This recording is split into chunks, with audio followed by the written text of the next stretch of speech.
Paper bye paper कौन से मोटा मोटी चेंजेस हुए हैं, राइट। अब आज के लेसन से हम हर पेपर के हर पार्ट को ग्रेजुअली बहुत आराम से डिकोड करना स्टार्ट करेंगे। इसका मतलब ये है कि 2019 में किस तरह से सिलेबस डिवाइडेड था हर पेपर में, और 2020 में अब जब चेंज हो गया है तो आपको क्या किस यूनिट में क्या पढ़ना है, किस तरह से उसको एनालाइज करना है, वो अब हम आज के लेसन से स्टार्ट करते हैं। Okay, so first let us start with the first paper of general studies, that is your history and culture। ठीक है, देखिए हिस्ट्री एंड कल्चर इससे पहले भी इसी नाम से पेपर था, ठीक है। This we are talking about part A over here, ठीक है। GS paper 1 part A, that is your history and culture. नए सिलेबस में ये हमारा डिवाइड कर दिया गया है 5 यूनिट्स में। ओके, 5 यूनिट्स हैं हमारी, unit 1, unit 2, unit 3, unit 4 and unit 5। ठीक है, ये 5 यूनिट्स में हमारा सिलेबस डिवाइड कर दिया गया है। जो हमारी फर्स्ट यूनिट है वो है हमारी एंशिएंट इंडियन हिस्ट्री। ठीक है, फर्स्ट यूनिट है हमारी एंशिएंट हिस्ट्री की। सेकेंड यूनिट है हमारी मेडिवल इंडियन हिस्ट्री, राइट। ठीक है, थर्ड यूनिट है हमारी modern Indian history plus post independent India. ठीक है, फोर्थ यूनिट है हमारी मध्य प्रदेश की हिस्ट्री की। ओके, और फिफ्थ यूनिट है हमारी डायनेस्टीज ऑफ एमपी। ठीक है, ये मेजर 5 यूनिट्स में हमारा हिस्ट्री का सिलेबस डिवाइडेड है। अभी तक 2019 में क्या होता था कि एक ही हिस्ट्री के अंडर आपका लिख देते थे 1.1 एंशिएंट इंडियन हिस्ट्री पढ़ो, सेकंड में मध्यकालीन पढ़ो, थर्ड में आधुनिक पढ़ो। ठीक है, फिर एक बोल देते थे कि स्वतंत्रता के बाद का इतिहास पढ़ो, फिर बीच बीच में ब्रैकेट में बस लिख देते थे with special reference to MP. ठीक है, मध्य प्रदेश के पोर्शन को बहुत मेजर इंपॉर्टेंस सिलेबस में नहीं दी जाती थी। मतलब जो भी एस्पिरेंट है वो सिलेबस पढ़ के ये नहीं समझ सकता था कि मध्य प्रदेश को कितनी इंपॉर्टेंस देनी है। लेकिन अब यहाँ पर हम देख सकते हैं कि पूरी हिस्ट्री को 3 यूनिट दे दिए हैं, लेकिन सिर्फ मध्य प्रदेश की हिस्ट्री को यहाँ पर 2 सेपरेट यूनिट दिए हैं। मतलब कि हमारे यहाँ पर 60 marks is for Madhya Pradesh history alone. इसका मतलब एमपी की हिस्ट्री पे अच्छा खासा फोकस यहाँ पर पीएससी दे रही है। दैट इज व्हाई आपको भी अपनी मध्य प्रदेश का पोर्शन को बहुत अच्छे से करना है। ओके, अब हम इसको टॉपिक बाय टॉपिक देखते हैं क्या क्या टॉपिक्स यहाँ पर दिए गए हैं। एंशिएंट इंडियन हिस्ट्री में कहता है कि हड़प्पन सिविलाइजेशन से 10वीं शताब्दी तक, टाइम पीरियड कौन सा यूज कर रहे हैं, हड़प्पन पीरियड से लेकर के 10th सेंचुरी एडी तक, जो कि प्राचीन इतिहास का ही समय काल है।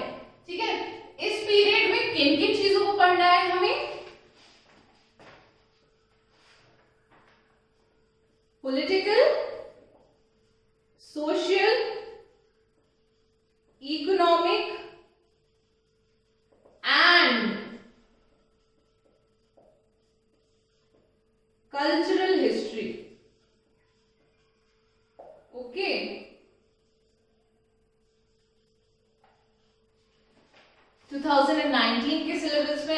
पढ़ेंगे आपको ये पता चलेगा कि अभी तक वर्डिंग्स लगभग इतनी ही होती थी, लेकिन वो कहता था political, social and economic history, लेकिन अब यहाँ पर एक नया ऐड कर दिया, that is your cultural history. तो अब आपको पॉलिटिकल का मतलब कौन सा राजा हुआ, कब हुआ, उसने कौन कौन सी नीतियां अपनाई, किस तरह से उसने अपना ज्योग्राफिकल एक्सपेंशन किया, कौन से राज्यों पे विजय प्राप्त की, ठीक है, दैट इज योर पॉलिटिकल, ठीक है। Then your social history is मतलब उस समय का रिलीजन कैसा था, उस समय की वुमेन की स्टेटस कैसी थी, उस समय का आपका चाइल्ड मैरिज का क्या स्टेटस था, ठीक है। All of that is your social part of your social history, ठीक है। मोस्टली यहाँ पर रिलीजन, मतलब इसी समय पे प्राचीन काल में ही बुद्धिज्म का जन्म हुआ था, जैनिज्म का जन्म हुआ था, ठीक है। ये सब मेजर आपके रिलीजन्स थे। सोशल में हमारी बात आएगी रिलीजन्स की, ठीक है। 6th सेंचुरी बीसी में इन सारे धर्मों का उद्भव हुआ था, उनके कुछ कारण थे, कुछ वो था, वो सारी चीजें यहाँ पर इंपॉर्टेंट रहेगी, ठीक है। और इकोनॉमिक में हमारा आ जाएगा कि कौन सी मुद्रा यूज होती थी, इकोनॉमिक पॉलिसी क्या थी, टैक्सेशन सिस्टम क्या था, होता था नहीं होता था, कैश में होता था, काइंड में होता था, ठीक है, दैट इज योर इकोनॉमिक। लेकिन अब यहाँ पर हमने एक और ऐड कर दिया, दैट इज योर कल्चरल। तो कल्चरल में आ जाएगा अशोक के समय के स्तूप, अशोक के समय के पिलर्स, ठीक है, मौर्य बाकी के समय के केव्स, बृहद्रथ के केव्स, गुफाएं, ठीक है, ये सारा आपका आ जाएगा कल्चरल हिस्ट्री में, ठीक है। तो ये हो गया हमारा यूनिट 1।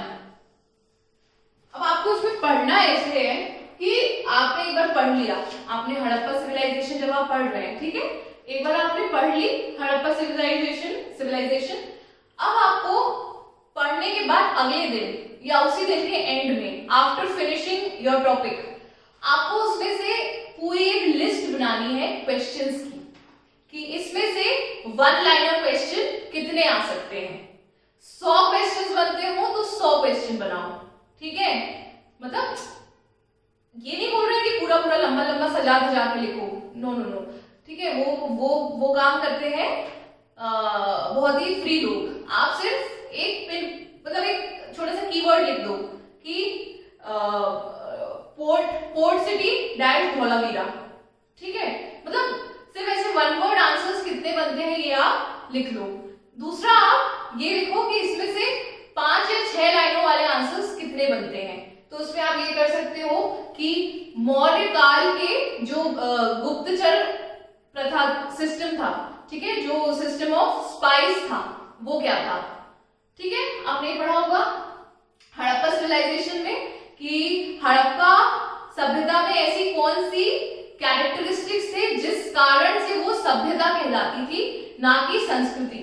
मतलब why was Harappa considered a civilization and not a culture? ऐसी कौन सी चीजें थी, ठीक है।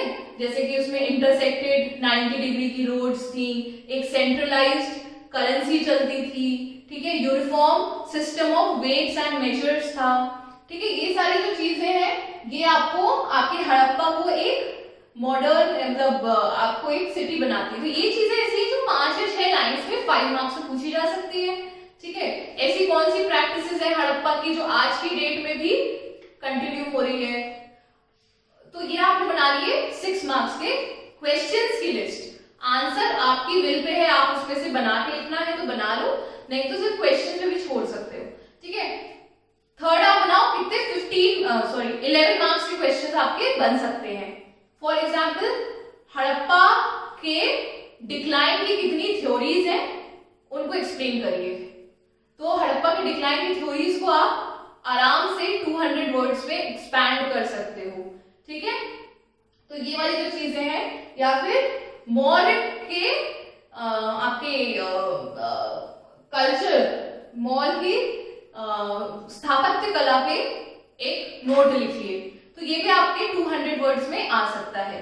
बुद्धिज्म के डिक्लाइन का, बुद्धिज्म के उद्भव का, जैनिज्म के जो अलग अलग टेनेट्स हैं, ठीक है। मान लीजिए इसका जो 3 रत्न हैं वो आपके 3 मार्क्स में आ जाएंगे। इस तरह से आप जो भी टॉपिक्स पढ़ोगे इसमें, उसमें हमेशा प्लीज इसको अपनी तैयारी का एक मूल मंत्र बना लीजिए।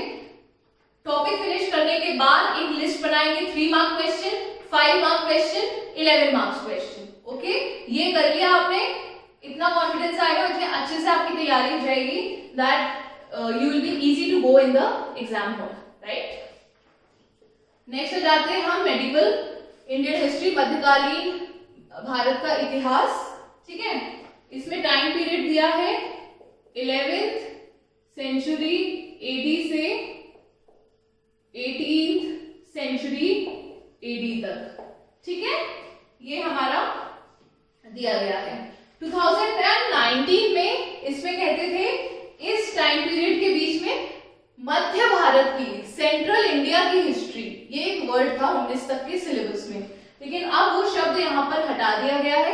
इसका मतलब कि आप नॉर्थ इंडियन हिस्ट्री भी, साउथ इंडियन हिस्ट्री भी यहाँ पर इंक्लूड हो जाती है। तो अभी तक हम चोला, चेला, चेरा, ये सब राष्ट्रकूटा, ये सब छोड़ देते थे। ठीक है, लेकिन अब आपको यू शुडंट लीव इट, क्योंकि मेडिवल इंडियन हिस्ट्री में सेंट्रल इंडिया शब्द हटा दिया गया है। फिर भी जो मेजॉरिटी फोकस रहता है इस पोर्शन का, वो रहता है मुगल काल पे। ठीक है, तो मुगल काल को आप बहुत अच्छे से कर लीजिए। अगर देखिए अभी तो समय है, अभी आप चोला, चेला, चेरा सब कुछ कर सकते हैं, तो अभी आप स्टार्ट करते हैं। आप सारा पोर्शन खत्म होने के बाद फिर साउथ इंडिया की हिस्ट्री भी एक बार आपको अच्छे से पढ़ लेनी चाहिए। ठीक है, तो इसमें टॉपिक्स क्या क्या दिए हैं आपका, मुगल रूलर्स, ठीक है, मुगल एडमिनिस्ट्रेशन,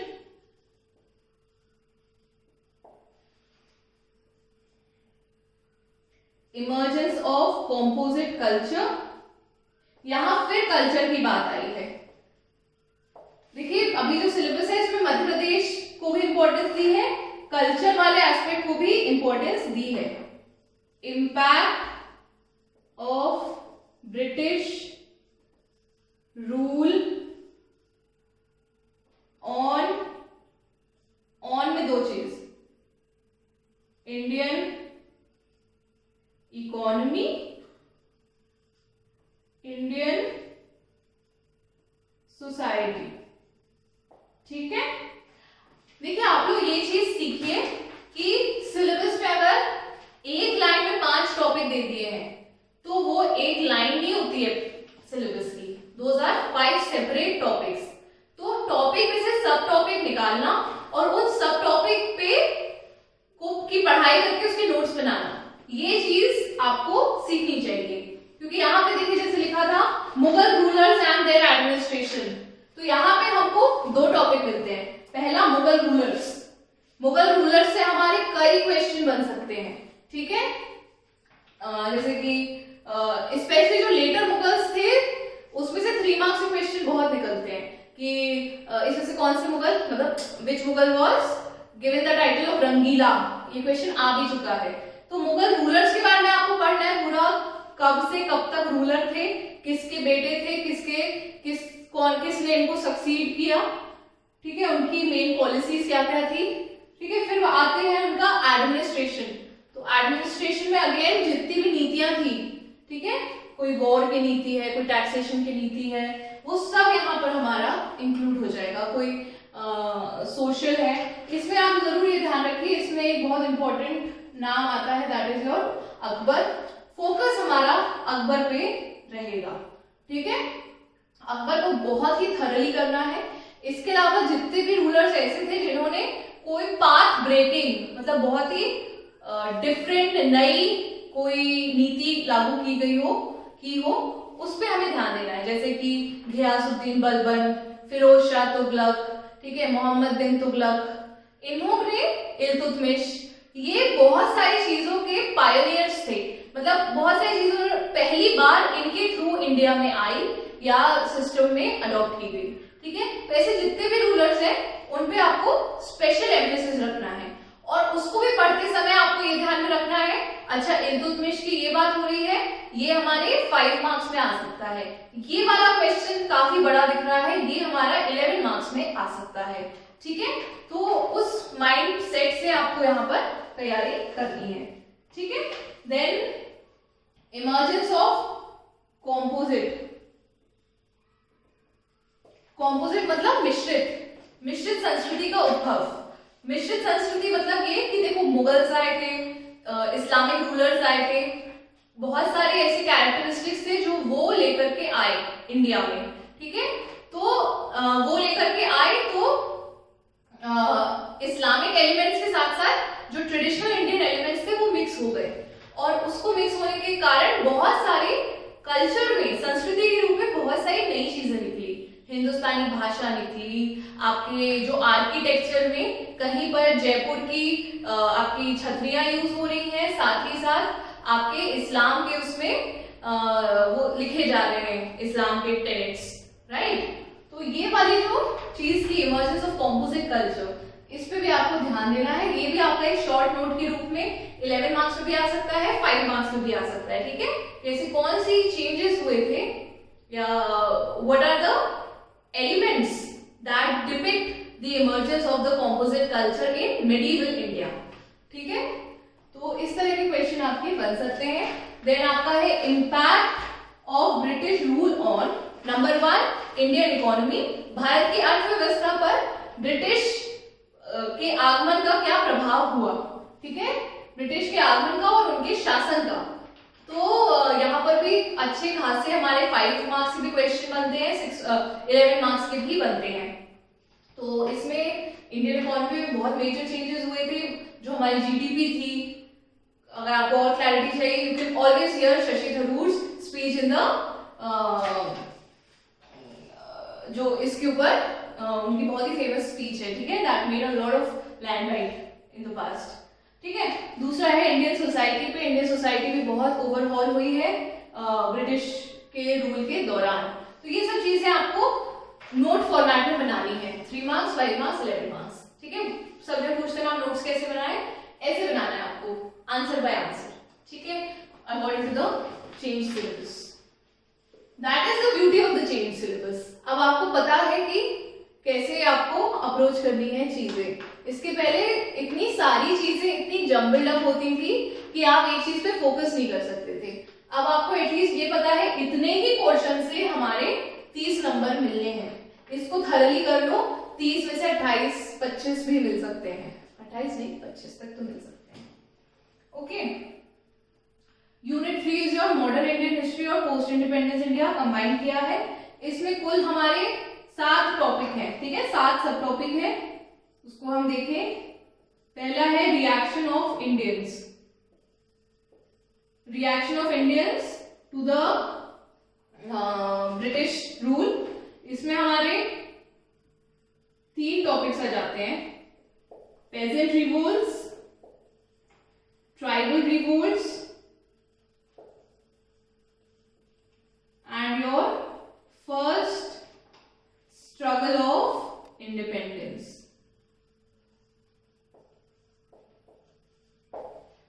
ठीक है, जब ब्रिटिश अपना साम्राज्य धीरे धीरे फैलाने लगे, अपने रूल्स इंपोज करने लगे इंडियंस पे, तब कहीं ना कहीं पे इस डिससैटिस्फैक्शन का रिएक्शन निकला था। वो रिएक्शन निकलना शुरू हुआ था पेजेंट रिवोल्ट से, ट्राइबल रिवोल्ट से, और जो कल्मिनेट हुआ था, ये छोटे छोटे रिवोल्ट्स अलग अलग जगह होते रहते थे, लेकिन ये डिससैटिस्फैक्शन इन रिवोल्ट्स के रूप में कल्मिनेट होके एक मेजर इवेंट हुआ था, that is the first struggle of independence in 1857। ठीक है, तो यहाँ पर आपको पेजेंट रिवोल्ट्स पढ़ने हैं। पेजेंट रिवोल्ट्स बहुत आराम से 3 मार्क्स क्वेश्चन बन सकता है एक एक का, बिरसा मुंडा रिबेलियन, ठीक है, ये सारी चीजें हो गई आपकी, पेजेंट और ट्राइबल रिवोल्ट्स दोनों 3 मार्क्स बन सकते हैं। मुंडा रिबेलियन हो गया आपका, कई सारे वो हुए थे, छोटे छोटे आंदोलन हुए थे, छोटे छोटे रिवोल्ट्स हुए थे। और फिर आता है हमारा 1857 की क्रांति। ये इसमें भी आपके 3 मार्क्स के इसमें से कम बनेंगे, आपके 5 मार्क्स और 11 मार्क्स के ज्यादा बनेंगे। ठीक है, और इसमें से मेजर क्वेश्चन आ भी चुके हैं पुराने सालों में, तो इसमें थोड़ा कम स्कोप बचता है कि इससे बड़े बड़े क्वेश्चन आए, लेकिन you never know, question repeat भी हो सकते हैं, तो टॉपिक तो हमें प्रिपेयर करना ही है इन एनी केस, राइट। इसमें 3 मार्क्स के साथ साथ 5 मार्क्स में बहुत अच्छा आ सकता है। Right a short note on the peasant and tribal revolts, write a short note on peasant revolts only। तो आपको हर छोटे से छोटे टॉपिक को 3 मार्क्स, 5 मार्क्स, 11 मार्क्स में प्रिपेयर करना है। ठीक है। एक क्वेश्चन 11 मार्क्स का यही आ सकता है कि discuss the reaction of Indians to the British rule, उसमें ये तीनों टॉपिक्स आएंगे। अगर आपने सिलेबस को अच्छे से स्टडी कर लिया है तो आपका आंसर वहीं से निकल आता है, आपके आंसर के सब हेडिंग्स, ठीक है, बहुत सारे केस में। Next is your Indian Renaissance, भारतीय पुनर्जागरण, ठीक है। यहां पर आप सोशल रिफॉर्मर्स को पढ़ोगे। सोशल रिफॉर्मर्स में राजा राम मोहन रॉय, ठीक है, दयानंद सरस्वती, विवेकानंद, ये सब आपके, सावित्रीबाई फुले, ये सब आपके सोशल रिफॉर्मर्स में आ जाएंगे। ओके, इसको, ये बहुत important topic, this is a very very important topic. आप इसमें से ना आपसे ऑर्गेनाइजेशन पूछ सकते हैं, ये आर्य समाज की स्थापना किसने की, किस वर्ष में की, इसके इस आंदोलन के, इस मूवमेंट के, विडो रीमैरिज एक्ट की किसके एडवोकेसी पे हुआ, किस साल लागू हुआ। 3 मार्क्स के अनलिमिटेड क्वेश्चंस हैं, 5 मार्क्स के बहुत अच्छे खासे क्वेश्चन बन सकते हैं, ठीक है। Discuss the contribution of Swami Dayanand Saraswati in Indian Renaissance, what do you understand by Indian Renaissance, ठीक है। तो इसमें से 5 मार्क्स के भी बहुत क्वेश्चन बन सकते हैं। 11 मार्क्स का एक बड़ा क्वेश्चन बन सकता है कि डिस्कस इंडियन रेनेसॉन्स, ठीक है। तो आपको उस तरह से अपना तैयारी करना है। नेक्स्ट है आपका national freedom movement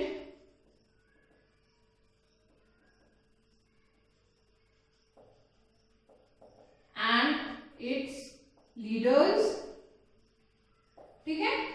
national freedom movement and it's leaders 2019 में कहता था with special reference to Madhya Pradesh, लेकिन अब वो चीज हटा दी गई है। इसका मतलब हमें इन जनरल यहाँ पर सबके बारे में पढ़ना है, ठीक है।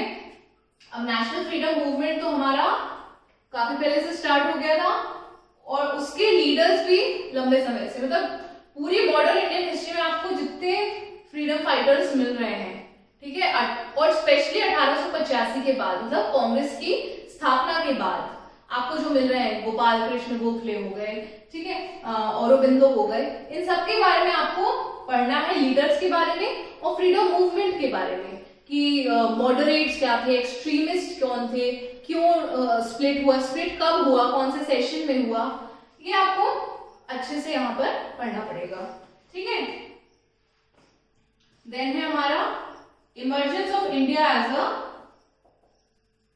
रिपब्लिक, ठीक है, एक गणतंत्र के रूप में भारत की इमर्जेंस, राइट। सो इसमें हम क्या बात करेंगे, कॉन्स्टिट्यूशन बनने की बात करेंगे हम यहाँ पे, किस तरह से धीरे धीरे धीरे अलग अलग एक्ट से, गवर्नमेंट ऑफ इंडिया एक्ट 1909, मतलब के Minto Morley reforms, government of India act 1990, Montagu Chelmsford reforms, ठीक है, गवर्नमेंट ऑफ इंडिया एक्ट 1935, ठीक है, इनसे हम कैसे एलिमेंट्स लिए हम लोगों ने, ये रिफॉर्म्स क्या थे और इसके बाद फिर कैसे हमारा संविधान बना, ये यहाँ पर मतलब हिस्ट्री ऑफ द कॉन्स्टिट्यूशन एक तरह से आप कह सकते हो, वो वाला टॉपिक है, ठीक है। ये हो गए इतने टॉपिक्स। इसके बाद है हमारा, I just rub this portion of, ये portion, there are more topics in this unit,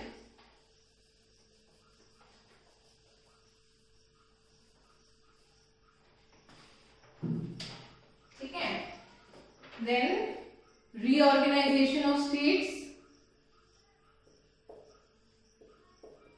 ठीक है, राज्यों का पुनर्गठन 1956, इसमें मध्य प्रदेश की भी हम बात करेंगे। मध्य प्रदेश के पुनर्गठन पे अपने आप 5 मार्क्स का क्वेश्चन बहुत इजीली बन सकता है, ठीक है। देन है आपका formation of MP,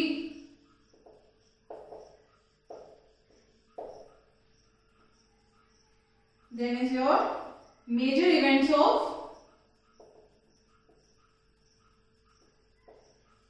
post independence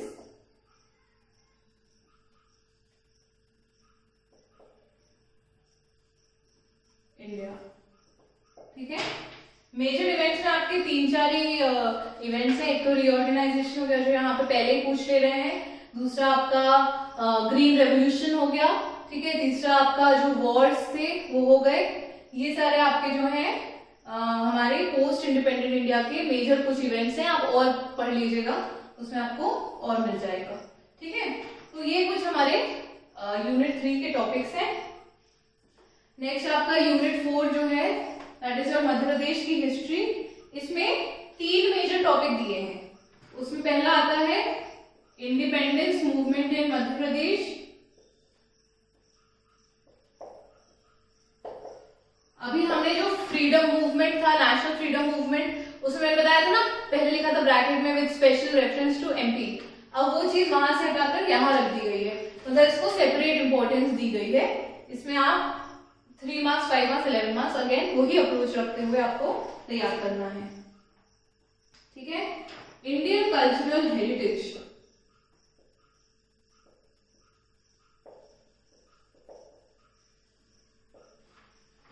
ठीक है। कल्चर तो हम यहाँ पे बात कर चुके हैं, यहाँ पे बात कर चुके हैं कल्चर की। तो यहाँ पे जो कल्चर बचता है वो मोस्टली एमपी का ही बचता है। तो यहाँ पे आपको फोकस रखना है मध्य प्रदेश की कल्चरल हेरिटेज में। ये इसको कहते भी हैं with special reference to MP, ठीक है। तो इसमें आपसे पूछेंगे, इसमें दिया भी गया है, क्या पूछेंगे, आर्ट फॉर्म्स, लिटरेचर, ठीक है, फेस्टिवल्स, आर्किटेक्चर।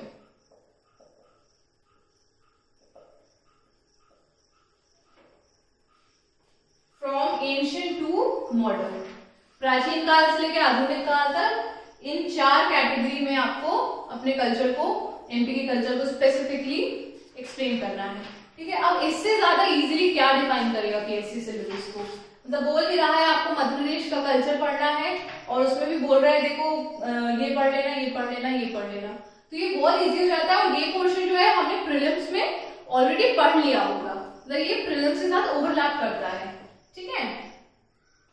और लास्ट है हमारा वर्ल्ड हेरिटेज साइट्स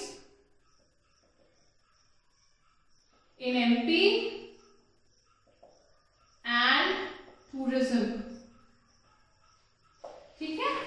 तो world heritage sites in MP and tourism, this is also very easy topic. इससे कई बार क्वेश्चन आ भी चुका है, इससे लॉन्ग आंसर भी बनते हैं और छोटे आंसर भी बनते हैं कि ये वाली गुफाएं कहाँ पर हैं, ये सब, और मीडियम आंसर भी बन सकते हैं, ठीक है। लास्ट हमारा जो यूनिट है that is your dynasties of MP. इसमें 6 डायनेस्टी दी है, ठीक है, गोंडवाना, बुंदेली, बघेली,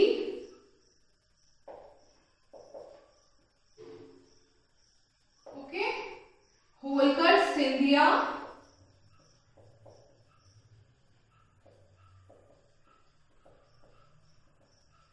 एंड भोपाल स्टेट, ठीक है।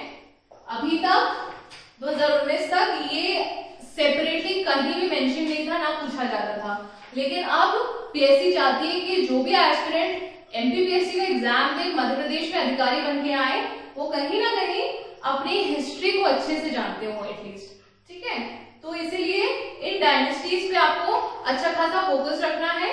और इसमें 2 लाइन और यूज की गई है, that is your beginning to independence, मतलब जब से ये फाउंड हुई, जब से एस्टैब्लिश हुई, तब से लेकर आजादी तक आपको इनका पूरा पढ़ना है इतिहास। इतिहास में मेजरली क्या पढ़ोगे, पॉलिटिकल, सोशल, इकोनॉमिक और कल्चरल, ठीक है।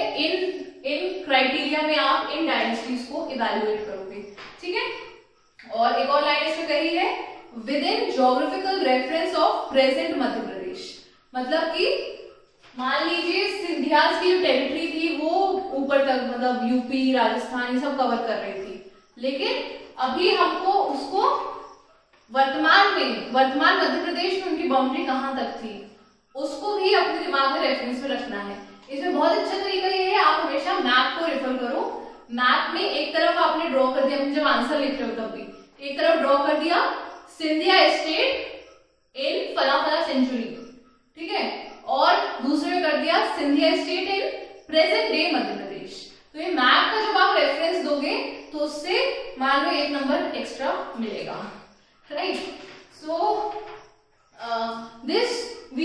discussed the part A of paper 1, that is your history and culture, that is for 150 marks. 5 units में डिवाइडेड है. हमने हर यूनिट में कितने क्वेश्चंस बनते हैं, किस तरह से आपको पढ़ना है, किस तरह से नोट्स बनाने हैं, उस पर डिस्कस किया है. ठीक है, हर यूनिट 30 मार्क्स आपको फेच करेगा. आई होप आपने ये अच्छे से फॉलो किया हो. राइट, नेक्स्ट पार्ट हम नेक्स्ट लेसन में डिस्कस करेंगे. आपके जो भी क्वेरीज है, जो भी डाउट्स है, या फिर anything you want to convey, you can always tell it in the comment section. Right, so I hope this was helpful. Thank you very much. All the best.